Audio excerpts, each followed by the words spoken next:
Israel continues its push into Gaza, and while communications there are gradually coming back online, families here at home describe the anguish of trying to connect with loved ones. Like the last 2 days for us was more nightmare because we were not in touch with them. We'll, of course, bring you the latest as the humanitarian crisis deepens in Gaza, and also an account of protests that were held in both Toronto and Ottawa today. Patients have been requesting the vaccines and calling, I think, probably for about at least a month now. Starting tomorrow, Ontarians will be able to receive their free flu shot and the new COVID-19 vaccine. This as wastewater data shows an uptick of the virus in most parts of the province. I feel different after I leave from here. I feel like a human being again. And from haircuts to dental care, a charity in Toronto is bringing free services and resources to people experiencing homelessness. This is CBC Late Night News.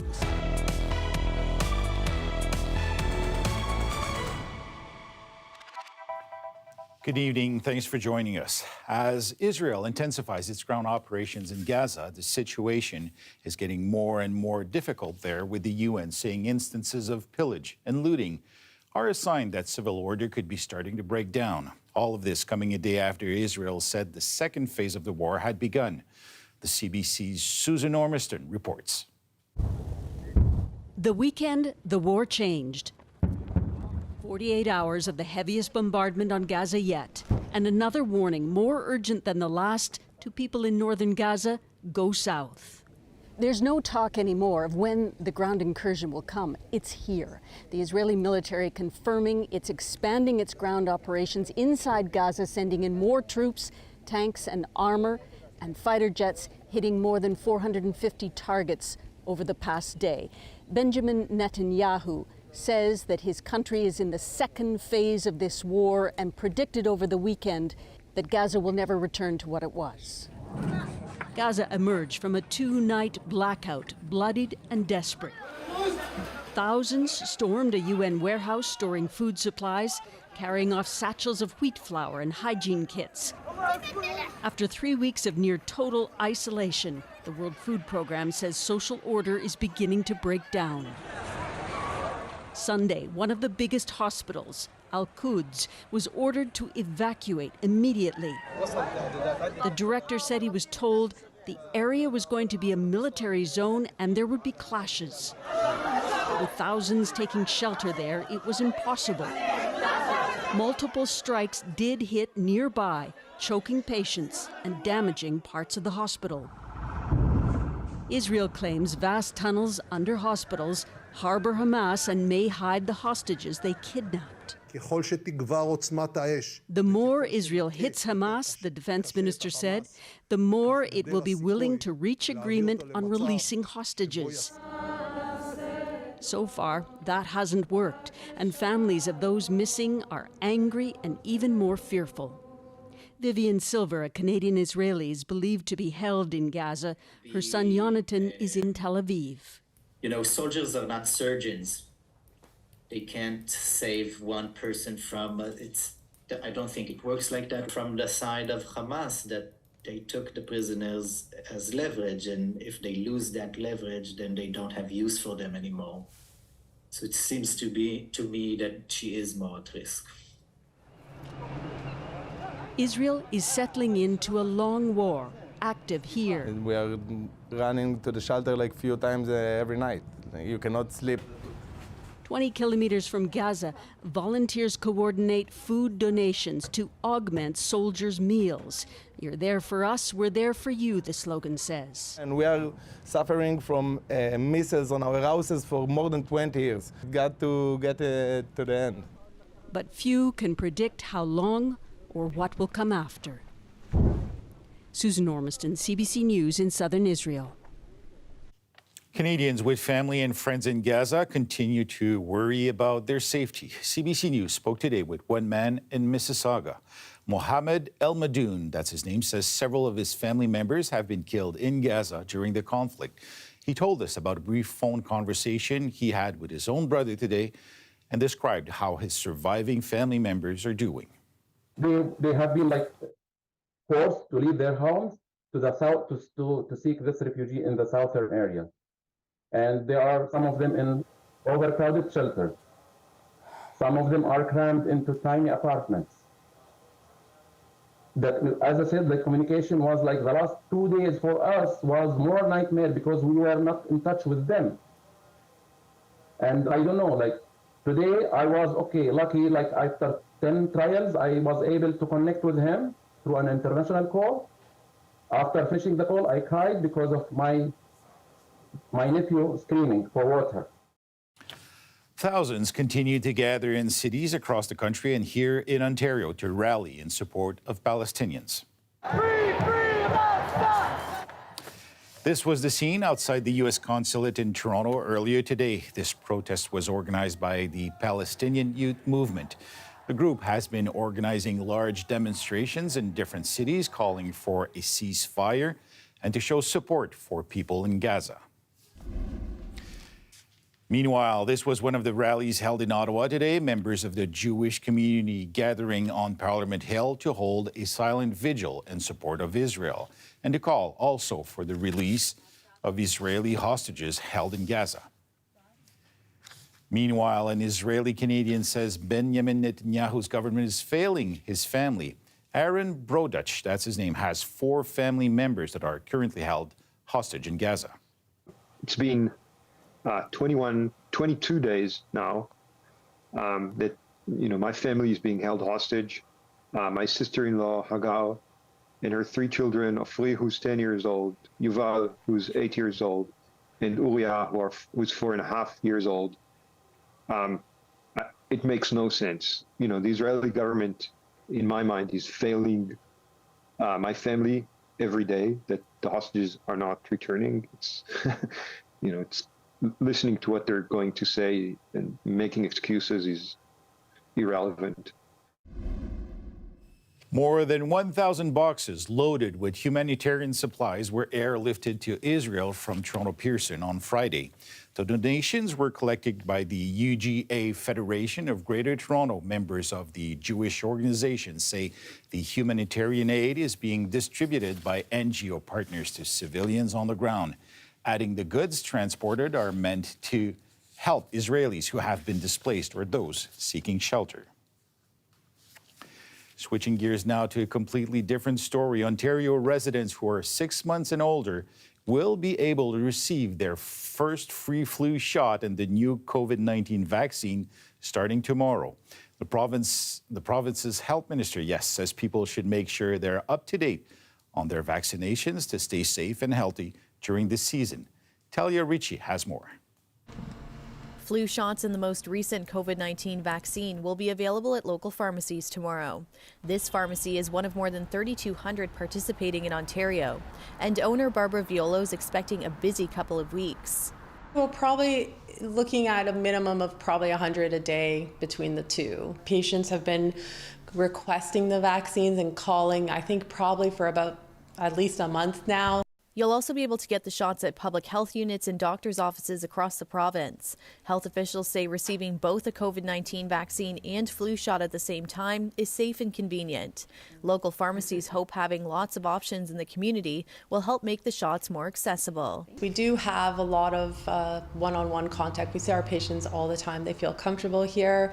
I've had people now that have come to me, for every COVID vaccine, and they immediately just call and they're like, oh, are you going to give me my next one? There's like a comfort level there. Accessibility is key as well. Pharmacies, we're everywhere. We're in the community, and we can distribute it very efficiently and effectively. There are a lot of people that are at much higher risk for complications from respiratory illness, and it's very important that they're aware of this. There's a domino effect, if you will, if we don't have this broad coverage, because then that will increase the strain on the hospital system. New COVID-19 vaccines from Pfizer and Moderna were approved by Health Canada earlier this fall. They're designed to target the XBB COVID-19 variant. The last month, we've been working diligently to protect those in long-term care facilities, retirement homes, elder care lodges, hospitals, healthcare workers, and now we've got adequate supply to begin a public campaign. I think you'll have at least 6 months of protection that gets us through, all the way through to the spring. Public Health Ontario's latest COVID-19 wastewater data shows an uptick of the virus in most parts of the province, including in the GTA. Dr. Kieran Moore says washing your hands and staying home when you're sick is also recommended to limit the spread of illnesses this season. Individuals need to stay protected. We're not done with COVID. Even though you may feel you're done with it, the virus is continuing to circulate across Ontario in every community. And we do have individuals every day getting admitted both to hospital and the intensive care units as a result of COVID. And I am concerned, not just of complacency, but of fading and waning immunity. The province says those 6 months and older can receive their booster dose if 6 months have passed since their last vaccine dose or confirmed COVID-19 infection. Talia Ricci, CBC News, Toronto. As the cost of living rises across the country, more and more Canadians are accessing food banks. But with prices soaring, groceries aren't the only thing people are struggling to afford. Many experiencing homelessness forego things like haircuts, hygiene, dental care, and even hearing tests. As Patrick Swadden explains, one charity in Toronto is trying to bring those services together under one roof. At the Mattamy Athletic Centre in downtown Toronto, lunch and a little music aren't the only things offered. This is an annual event where we run a really large one-stop shop here, offering a whole variety of services and supports for individuals impacted by homelessness. Services like haircuts, foot care, eye and hearing tests, and dental work. Homeless Connect Toronto, now in its 10th year, is helping people like Jeffrey Kinsella. The 64-year-old has a heart pacer and is living intermittently outdoors. I do the hair salon, nail pedicure, clothes. I do the identification. I do the legal aid. The whole idea is bringing supports together so that people can access these supports more easily instead of having to go all different places around the city to find them. Supports that also include free clothing, assistance finding housing, and even legal and employment aid. Sean Powell is a forklift operator but has struggled to find work since 2020. When I leave from here, I feel like a human being again. Organizers say even with housing, skyrocketing living costs mean more money goes to rent, leaving less for non-OHIP medical services like chiropractic. Lee says Homeless Connect usually serves about 1,000 people over the day. We already have accounted for 700 something so far right now. It's only been an hour in. And she says this year far more refugee claimants are accessing the services. It's my first time here, so I need to prepare myself for winter because I don't have enough money on me to do that. Toronto says about 40% of shelter occupants are refugee claimants, and demand for beds will likely increase this winter. The city unveiled a homelessness plan last week for the winter, saying it will activate 4 warming centers when temperatures drop below -5, a change from the previous threshold of 15 below zero. But with hundreds turned away nightly from the shelter system, the city says it still needs help from higher levels of government. There isn't enough affordable housing for people who need safe places to live. Meanwhile, Lee is hoping more will come to the charity's smaller events throughout the year or access their online portal everydayconnect.ca, which allows people to see what services are offered year-round in the city. Patrick Swadden, CBC News, Toronto. We go south of the border now, where the United Auto Workers has reached a tentative labor agreement with the owner of Chrysler Stellantis. The deal follows roughly 6 weeks of targeted strikes in the U.S. The union also reached an agreement with Ford on Wednesday. With costs of living included, the UAW says the deal should result in pay hikes of 33%. General Motors is the last of the big 3 automakers without a potential contract deal.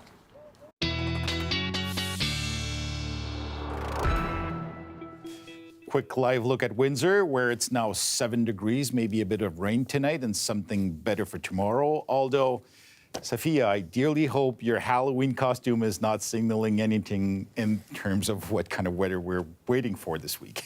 Well, you're right to be spooked and scared. Sebastian, you came into Maleficent, the all-powerful weather witch, to tell you about the scary active weather we have for you this upcoming work week. Yes, laugh not. We are talking about, well, snow, very spooky weather.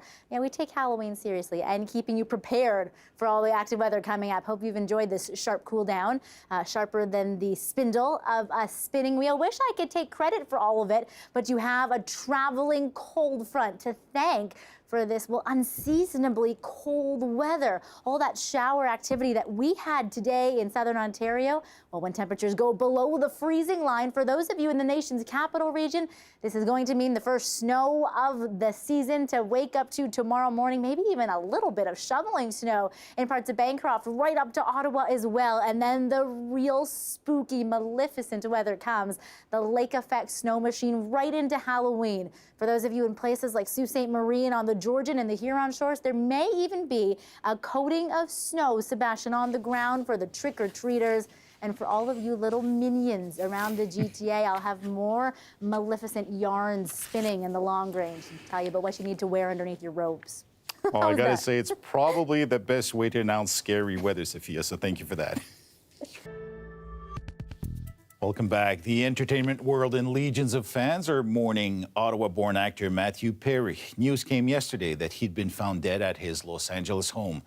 The actor is being remembered for his wit, his honesty, as well as his battle with addiction. CBC's Philip Lee-Chinook tells us more about the legacy of the star from Friends. I just want to be married again.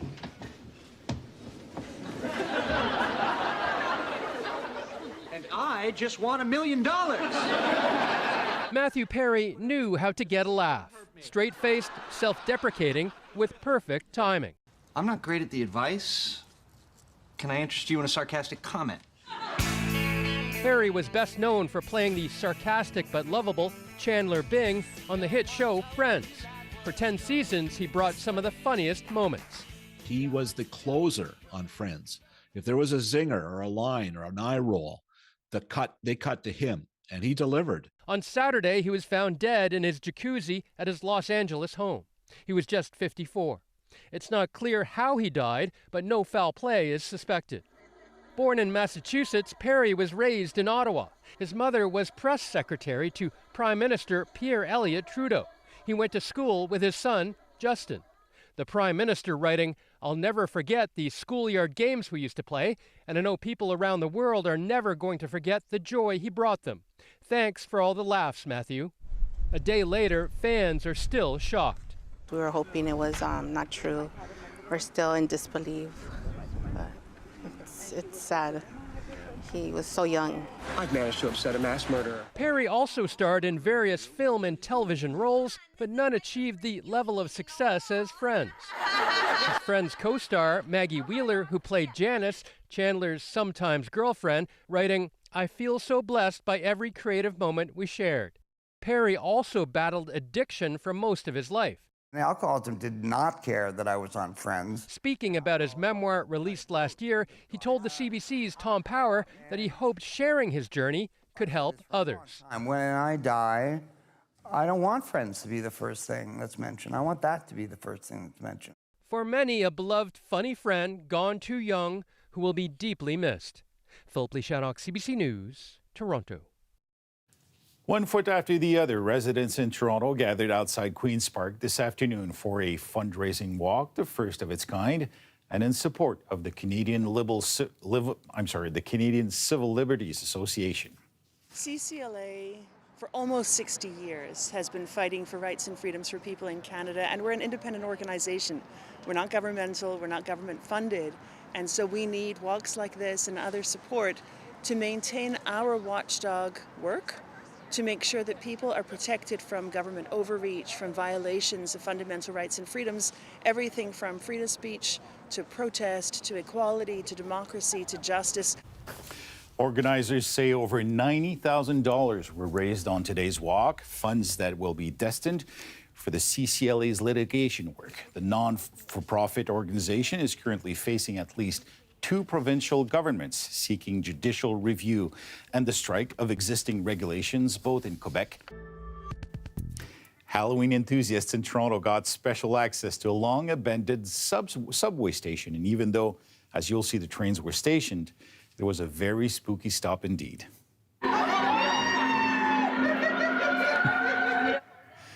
Halloween goers strolled through the subway cars, including a trick-or-treat stop for children and a spooky train with scares.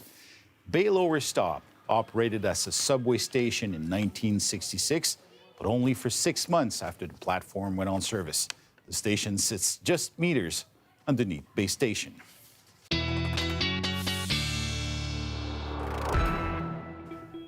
And Sophia is back with a look at your long-range forecast. Sophia, I gotta say, with the efforts that you put into your costume, you're putting me to shame for sure. I actually have a serious question after that last story. Maybe you can humor me with this for a moment. What type of money does Sleeping Beauty use when she goes on the TTC? Oh, that's a good one. That's a good one. Maybe she gets by. Maybe she gets by with a kiss. I don't know. Oh, how's that? 1 for 1. I love it. Okay, let's get to all your spooky weather details since we've got the mascara to take you through this long-range forecast. Monday afternoon, blustery with a few showers around the GTA. It's north of the GTA that some of those showers intermix with the lake effect snow machine, the lake effect scare machine, should we say. Those of you Dundalk Highlands, Georgian and the Huron Shores, and even just north of Barrie could see those flakes flying. It's already coming down right now, all that blue on the current radar in Sudbury and the Sioux, or yes, snow. Everybody else kind of Barrie and north on the Georgian Shores. It is showers. I promised all of our little minions around the GTA their Halloween night forecast. Perfect raven weather if you ask me, but you will need to layer up those clothes underneath that Halloween costume. We're a couple degrees below seasonal, but for others north of the GTA, this could be, well, a white Halloween. And then when do the flakes fly in the GTA? It's November 1st, Wednesday morning, when you'll see some of those flakes sort of south of the 400, maybe even between the 400 and the 401, dangerously close to the GTA. Maleficent magic, though, for the long range, Sebastian, we head back to the double digits. That's when I won't be around and Sophia will be back. But thanks for humoring Maleficent in the show, and we hope everybody has a really great and very spooky Halloween to all the ghouls and goblins. And no chance we'll forget that forecast, that's for sure. Thank you, Sophia. Aww. And that's our show for tonight. Thanks for watching. But before we go with Halloween around the corner, we want to leave you with some of the dogs and their humans getting creative with their costumes for an event here in Toronto. Proof if there ever needed one, that Sophia had a bit of competition today. That's it. Have a great night, everybody. Goodbye.